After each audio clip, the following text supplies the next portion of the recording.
Ingat gak sih dulu kita hampir batal nikah 2020 ya?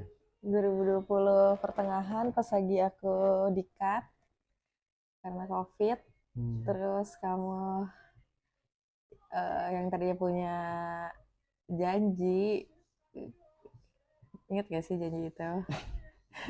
Iya. Ini apa?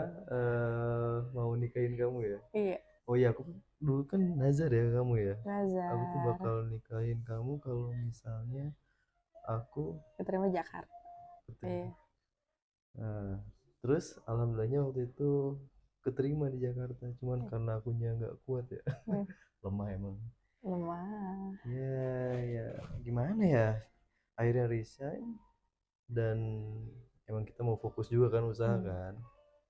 Tapi ya kalau misalkan kita nekat gitu ya sama apa sih mimpi awal kita yang kamu kerja di Jakarta, nggak akan kayak sekarang sih, nggak akan. Ya mungkin jalannya kayak gini ya. Iya benar. Dulu aku sampai jual motor itu kan, buat Hmm. modal kita nikah aja harus Hmm. jual motor. Hmm.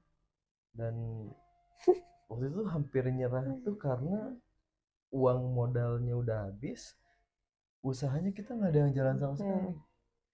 Makanya waktu itu kamu setiap nanya kapan nikah, jadi nggak? Kamu marah ya? Ya kesel lah gitu, gimana nggak Hmm. kesel, kamu aja sendiri tahu kan Hmm. keuangannya kayak gimana gitu, tidak memungkinkan. Cuman waktu itu diyakinin sama orang tuaku. Nah waktu aku cerita ke orang tua, tapi jawabannya tuh dikirain aku bakal, ya udah kamu cari kerja dulu yang bener.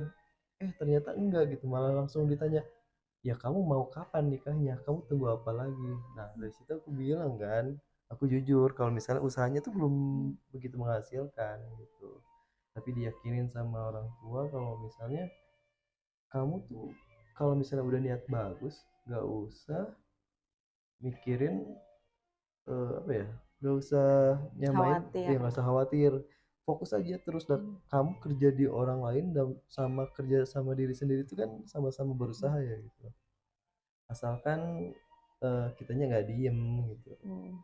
Nah, akhirnya 5 bulan doang nih kita persiapin ya. 5 bulan ya, 5 bulan. 5 bulan setelah bilang dapet restu dari orang tua dan didoain, Yang tadinya udah udah runtuh hopeless tuh kayaknya. harapan. Udah, aku juga udah sempet cari-cari kerja lagi, Hmm. nggak disangka-sangka, dari nggak punya Hmm. apa-apa alhamdulillah Hmm. usaha naik sampai akhirnya bisa